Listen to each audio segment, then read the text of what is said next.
دیکھیے بر عظیم پاک و ہند کے ضمن میں سب سے پہلے تو دو بدقسمتیوں کو نوٹ کر لیجئے۔ پہلی بدقسمتی یہ کہ یہ بر عظیم دور نبوت کی سعادتوں سے محروم رہا۔ دور نبوت میں یہاں تک دعوت اسلام نہیں پہنچی، اکا دکا کوئی لوگ مسلمان ہوئے ہیں۔ مالابار کا کوئی راجہ تھا جس نے شق القمر کا معجزہ اپنی آنکھوں سے دیکھا تھا، اسے جب معلوم ہوا یہ تو اصل میں ایک عرب میں پیدا ہونے والے رسول کی انگلی کے اشارے سے ہوا تھا، تو وہ ایمان لے آیا۔ لیکن یہ آئسولیٹڈ واقعات ہیں۔ بحیثیت مجموعی بر عظیم پاک و ہند دور نبوت کی برکات سے محروم رہا۔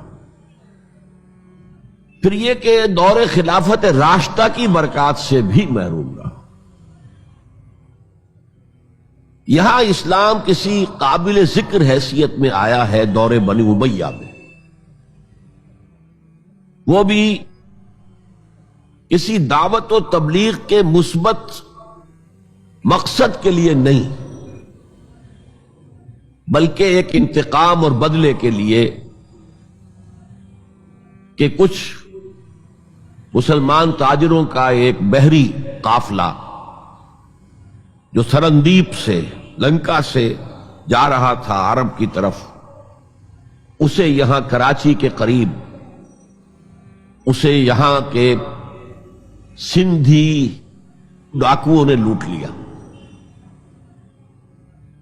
اس پر مطالبہ آیا اسلامی مسلمان حکومت کی طرف سے، وہ ملوکیت تھی، اب وہ اسلامی حکومت اس معنی میں نہیں رہی تھی جس معنی میں کہ خلافت راشدہ اسلامی حکومت تھی کہ جو قیدی ہیں تمہارے پاس رہا کرو اور کمپنسیٹ کرو جو بھی نقصان یہاں ان مسلمان تاجروں کا ہوا ہے۔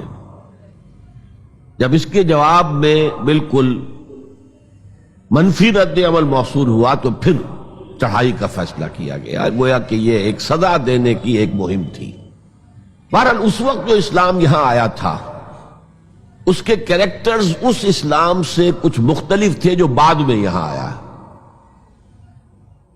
وہ اسلام جو محمد ابن قاسم کی سرکردگی میں سندھ میں آیا اور سندھ سے آگے بڑھ کر ملتان بلکہ موجودہ پاکستان کے تقریباً پورے نصف علاقے تک پہنچ گیا تھا، فٹ ہلز آف کشمیر تک، تو یہ اسلام خالص عربی اسلام تھا۔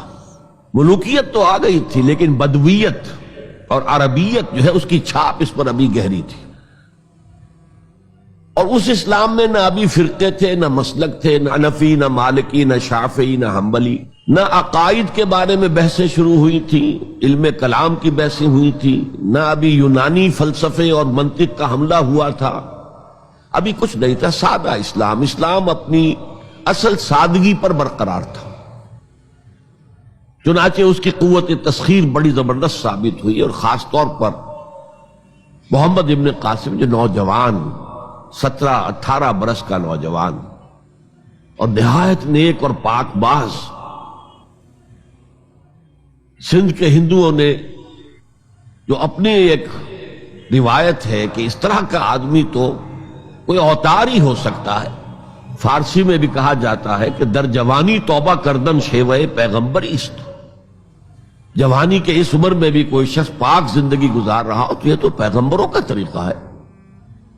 اور ہندوستان میں تصور پیغمبروں کا نہیں تھا، اوتاروں کا تھا، تو اسے بھی ایک اوتار سمجھ کر اس کی مورتیاں تراش کر مندروں میں رکھ لی گئیں اور ان کو پوجا جانے لگا۔ یہی چیز اس کے لیے خطرے کا سبب بن گئی، کیونکہ اب بیک ہوم اسلام کا جو اصل گھر تھا عرب، اس میں ملوکیت آ چکی تھی، اور ملوکیت کبھی اسے برداشت نہیں کر سکتی کہ کوئی اور شخص اتنا پاپولر ہو جائے کہ اسے چیلنج کر سکے۔ لہذا محمد بن قاسم کو بلایا گیا اور شہید کر دیا گیا۔ اب اس کے بعد ظاہر بات ہے کہ وہ اسلام ریسیڈ کرنا شروع ہوا، واپس آنا شروع ہوا، اس کے کچھ اثرات اس علاقے میں رہ گئے، لیکن اسلام کی واپسی ہو گئی۔ یہ اسلام کا پہلا ورود تھا بر عظیم کی سرزمین پر۔